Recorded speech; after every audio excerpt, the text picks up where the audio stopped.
Efeito chicote no Flamengo. Mengão paga com a mesma moeda em contratação e bate a porta na cara do Penharol. Várias outras notícias do Flamengo, então toca aí, meu parceiro e minha parceira. Tocou então vem comigo, Brunegro. Vamos às notícias do Flamengo. E Guilhermo Varela, mesmo lesionado, foi convocado para a seleção uruguaia. Como é que pode um negócio desse? Queria entender. O lateral deixou o jogo contra o Corinthians por conta de dores no quadril, mas mesmo assim ele está na lista de convocados da seleção uruguaia. O que acontece é que o jogador está suspenso do primeiro jogo das eliminatórias contra o Paraguai na próxima sexta-feira, dia 6.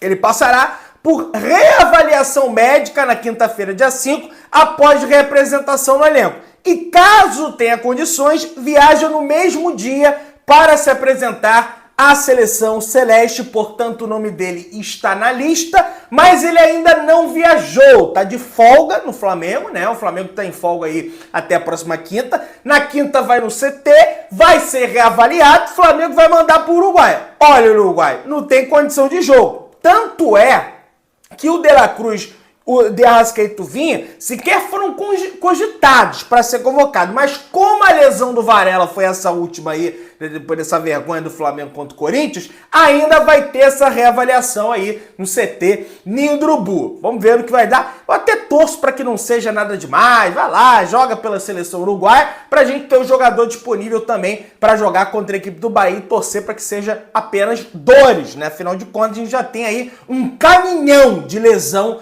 no Flamengo, um negócio assim realmente absurdo, né? Se você for na fila da Caixa Econômica Federal, tem menos gente do que no departamento médico do Flamengo. Mas vamos avançando aí, pessoal. O Flamengo trabalha para o amadurecimento de Everton Araújo. A expectativa é de que o volante tenha uma minutagem maior ao longo do ano. Venda do Igor Jesus deve abrir esse caminho, segundo a matéria do jornalista Léo José, do Coluna do Flamengo. Atlético de Madrid já observa o jogador de 21 anos. O Flamengo também mantém cautela no processo, mas espera uma venda no padrão joia do ninho. Para o futebol europeu, entre 6 a 10 milhões de euros. Então ele está sendo projetado para isso. Eu acho até que o Tite já poderia dar mais oportunidades ao Everton Araújo, em vez de dar oportunidades ao Alan, por exemplo. Porque na minha avaliação, o Everton Araújo entra melhor do que o Alan nas partidas. Mas parece que pesa. Não, porque pagaram 50 milhões, tem que ser utilizado, tem que tentar recuperar. Aí tá aqui. Everton tem contrato com o Flamengo até o final do ano de 2026. A multa rescisória dele é de 40 milhões de reais e há gatilhos para renovação de contrato. Se eu sou o Flamengo, já renovava o contrato dele. Eu gosto do futebol do Everton Araújo, tá? Enfim, vamos ver no que vai dar aí para o futuro. Tá sendo trabalhado para entrar mais vezes no time do Flamengo. Segundo o jornal o Globo, o Flamengo tem primeira reunião após Paris e inicia processo de renovação de contrato com Rebeca Andrade, né, medalhista olímpica do Mengão. A atleta voltou a treinar no Flamengo ontem e se reuniu com o clube para tratar da renovação. As ginastas Flávia Saraiva, Jade Barbosa e Lohane Oliveira também devem renovar o contrato com o Flamengo, galera. Lógico, muito importante essas renovações de contrato, permanecerem no Flamengo, estão lá nos esportes olímpicos do Flamengo, que é sempre uma potência, sempre ajudando o Brasil a ganhar medalha de ouro. Agora, rumo a LA, Los Angeles 2028. Pedro deu entrevista coletiva hoje na seleção brasileira e abordou diversos temas, galera. Pois é, o Gerson e o Pedro já estão lá na seleção brasileira. Parece que quem deu entrevista hoje foi o Pedro e o Estevão, e o Pedro falou: eu sou um cara que sei respeitar o tempo. Acho que fui para a Copa do Mundo por isso, porque sem respeitar o tempo, passei por momentos difíceis antes de chegar na Copa do Mundo. Acho que ele está se referindo àquele período das Olimpíadas de 2021, né? Que era para acontecer em 2020, mas acabou acontecendo em 21 por conta da pandemia e o Flamengo não liberou ele, né? E de forma acertada. Eu sei esperar o meu momento, afirmou o Pedro, atacante do Flamengo. Pedro também comentou sobre Tite e Dorival Júnior. E ele fala: são dois grandes técnicos, tive o prazer de trabalhar com eles. Cada um tem a sua característica, seu modo de trabalhar. São dois grandes treinadores que conseguem ter essa liderança, de conseguir incluir todos os jogadores na mesma ideia. No caso do Tite e também do Dorival. Primeiro ele trabalhou com o Dorival no Flamengo e o Tite na seleção, agora ele trabalha com o Tite no Flamengo e o Dorival na seleção, meio que inverteu aí a situação, né? E falou mais o Pedro: me sinto mais preparado por conta do ritmo de jogo. Em 2022 foi um ano que começou não tendo oportunidades, até que no meio do ano o Dorival chegou e eu comecei a jogar. Esse ano eu tenho uma sequência grande de jogos.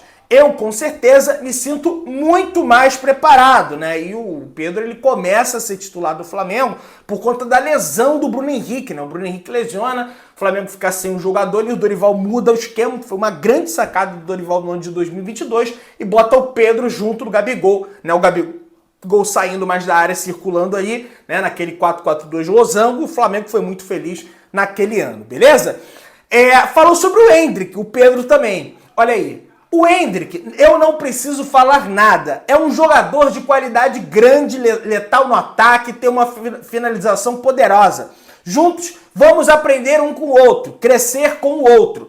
Na seleção, a gente convive com grandes jogadores. Falou aí o Pedro, né? E ele sabe que a concorrência é com o Endrick, que deve ser o centroavante ali da seleção, pelo menos o jogador que joga por ali, né? Enfim, não sei qual vai ser o esquema que o Dorival vai adotar para jogar essa partida contra a equipe do Equador diretamente de Curitiba. Depois o Pedro e o Gerson têm um compromisso com o Paraguai. Depois do Paraguai, retornam ao Ninho do Urubu, né?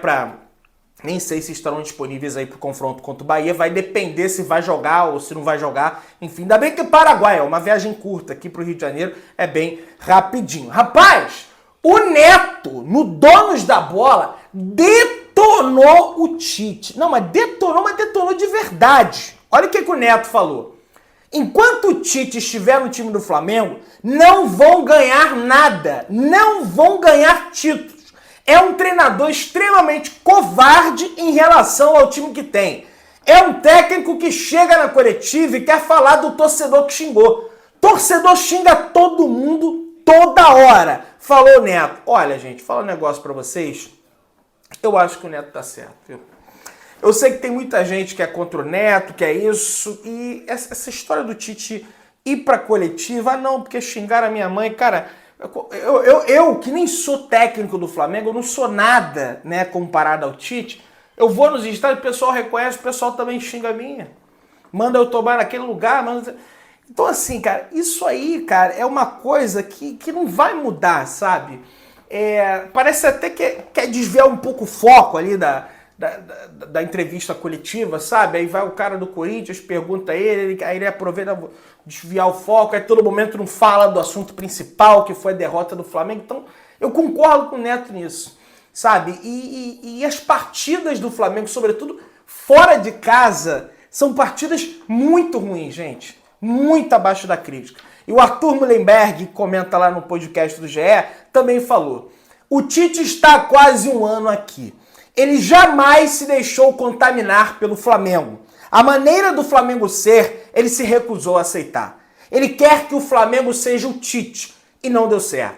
Ganhar o Carioca não é parâmetro. O trabalho é muito ruim e não tem como defender, falou Arthur. Concordo, o Tite a todo momento ele fala que ele é um camaleão, que ele tá ali para se adaptar ao Flamengo, porque no Caxias jogou tal esquema, no Corinthians jogou tal esquema, na seleção jogou tal esquema.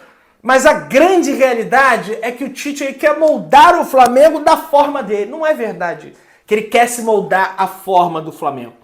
Por que o Flamengo sempre joga com dois pontas abertos? O Flamengo nunca coloca dois atacantes ali, joga num 4-4-2. Ou em raros momentos o Flamengo faz isso. Então realmente é um trabalho muito ruim, muito complicado e vamos torcer, né? Torcer porque já não tem o que fazer. O próprio Mansur, que é citado pelo Tite em entrevista coletiva, né? Tem uma coletiva que o Tite vem e fala: leia uma coluna do Mansur, que fala sobre o calendário, fala sobre isso, fala sobre aquilo. Na coluna dele, que o Tite elogiou, Tá escrito aqui, ó, Mansur no Jornal Globo. A ambição de atacar 3 frentes faz o Flamengo acumular desempenho inconsistente e ter lesões em séries. Aí tá aqui, ó. Já o Flamengo, entre a ambição de atacar 3 frentes, conduzindo a um calendário massacrante de lesões em séries, acumula desempenhos inconsistentes. Impossível descartar da disputa um elenco com tantos talentos. O difícil é saber quando e como voltarão os lesionados, ou como será a adaptação dos reforços contratados em regime de urgência.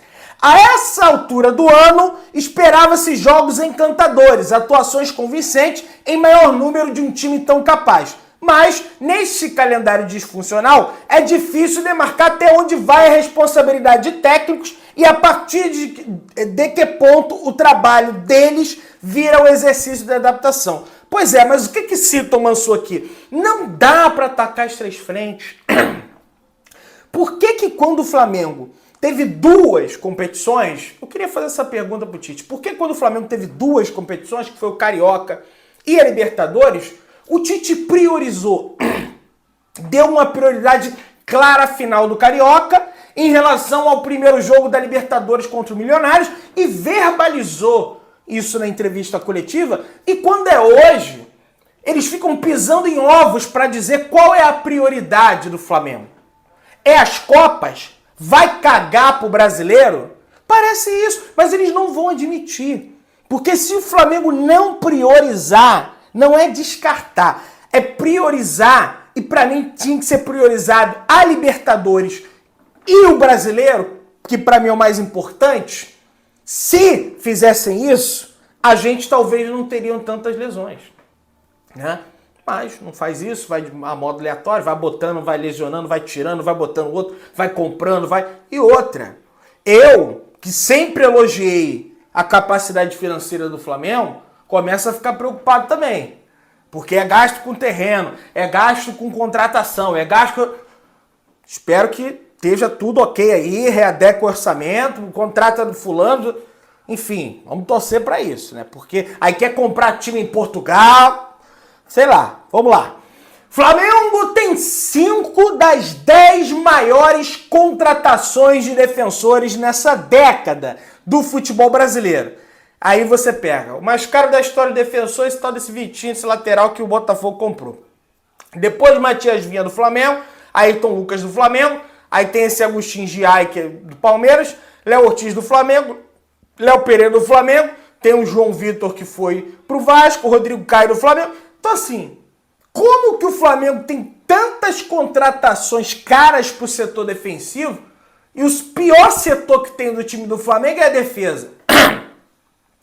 Fica esse questionamento aí. Como isso acontece, né? As contratações mais caras estão no setor defensivo e o setor defensivo do futebol brasileiro, o setor defensivo do Flamengo é fraco. Queria entender essa equação também. Salário e prazo apertado. Motivos do Flamengo não conseguir contratar David Washington do Chelsea. O clube inglês cedeu, ó, a realidade, tá, gente? Entraram novos ingredientes, novos capítulos dessa questão do David Washington. O clube inglês cedeu e topou emprestar o atacante com a condição do Flamengo dividir o salário, mas cariocas não aceitaram arcar com custos mensais, galera. Olha aí. No apagar das luzes, o Chelsea topou liberar o atleta de 19 anos por empréstimo sem opção de compra, com a condição do Flamengo pagar metade do salário. No entanto, o Flamengo não topou.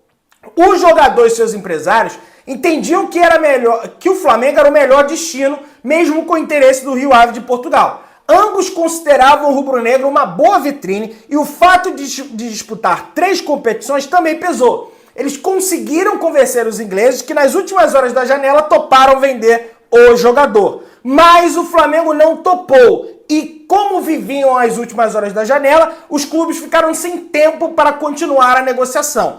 A folha salarial do Flamengo está entre as mais caras do país e era avaliada em mais de 20 milhões mensais antes das chegadas de Michael, Alexandro, Carlos Alcaraz e Gonçalo Plata. Só nessa janela, o Flamengo gastou 110 milhões pelo meio argentino e 24 pelo equatoriano. A dupla a dupla estava livre, né, no mercado, no caso do Michael e do Alexandre, que o Flamengo não gastou nada. A negociação era considerada muito difícil, visto que os ingressos estavam irredutíveis e os clubes precisavam dar entrada na documentação no sistema da FIFA antes da meia-noite. Mas por que o Flamengo não investiu no jogador nos últimos dias de janela? O interesse em David Washington é antigo. Antes do jovem ir para a Europa, o Flamengo tentou contratar ele do Santos. O clube carioca não se movimentou mais cedo na janela por conta das prioridades estabelecidas, no caso os 4 que vieram. Além disso, o atacante esteve bem próximo do Strasbourg por 20 milhões de euros. Nos últimos dias, o negócio não foi para frente e a partir disso o rubro-negro tentou fazer a contratação. O Chelsea tinha como objetivo um empréstimo para dar ritmo de jogo, por isso não inscreveu o atleta de 19 anos na pré-temporada. Agora, sem sucesso nas negociações com o Flamengo e Rio Ave, David Washington vai seguir atuando pelo Sub-21 do Chelsea. Ele está no Brasil por conta de amistosos da seleção brasileira Sub-20. Pela base dos Blues, foram 17 jogos com 10 gols marcados. Pelo profissional, entrou em campo 3 vezes, galera. Então, teve essa questão aí. A realidade é, o Flamengo não quis pagar metade do David Washington, e até tá correto, e até eu fiz um questionamento sobre as finanças do Flamengo, porque já gastou muito. Dinheiro não é infinito. Já gastou muito, ia ficar muito apertado. E outra, o Flamengo aposta, né, nos mata-matas porque sabe que financeiramente é mais rentável para cobrir, e isso para mim fica bem claro. E sabe também que o elenco se mobiliza mais nessas competições de mata-mata. Desde 2022 é assim. Só que em 23 deu ruim, porque caiu nas oitavas da Copa do Brasil e caiu na final da Copa do Brasil. Quer dizer, caiu nas oitavas da Libertadores e caiu na final da Copa do Brasil. Né? Tem isso também. Tem esse detalhe que as pessoas às vezes não se atentam. Flamengo dá o troco no Red Bull Bragantino por novela com Léo Ortiz e não libera Matheus Gonçalves. Jogador também recebeu proposta do Rio Ave, de Portugal. Rubro-negro negociou nos 2 modelos de negócio, mas com o clube paulista chegando ao limite orçamentário, as conversas não andaram, principalmente por conta da questão do troco que o Flamengo queria dar, né? Porque eles enrolaram em vender o Léo Ortiz, e agora o Flamengo fez a mesmíssima coisa também com o Matheus Gonçalves, só que acabou que o Flamengo sequer liberou, né, o Matheus Gonçalves. Eugênio Leal da ESPN. Flamengo nega pedido do Peñarol para aumentar a capacidade de torcida visitante nas quartas de final da Copa Libertadores da América. O Peñarol solicitou 4 mil ingressos para os seus torcedores no Rio, mas o Flamengo não aceitou o acordo e deve disponibilizar apenas os 2 mil exigidos pela Conmebol. E é lógico que a gente vai ter a reciprocidade e lá no Campeão del Siglo, também eles devem disponibilizar 2 mil ingressos para a torcida do Flamengo, tá? Assim, não tenho informação por que do Flamengo ter feito isso. Geralmente o Flamengo até entra em acordos assim. Eu lembro da quarta de final da Libertadores de 22 contra o Corinthians. Tiveram 4 mil rubro-negros lá e tiveram 4 mil corintianos aqui. Não sei se tem a ver o episódio que aconteceu em 19, né? Que infelizmente um torcedor do Peñarol, né, um torcedor mais velho do Flamengo veio a óbito, né, por conta de uma briga, enfim, dessa situação. Torcida do Peñarol bem complicada, viu? Não só do Peñarol, mas é complicada. Não sei se isso motivou também o Flamengo a não aceitar essa situação.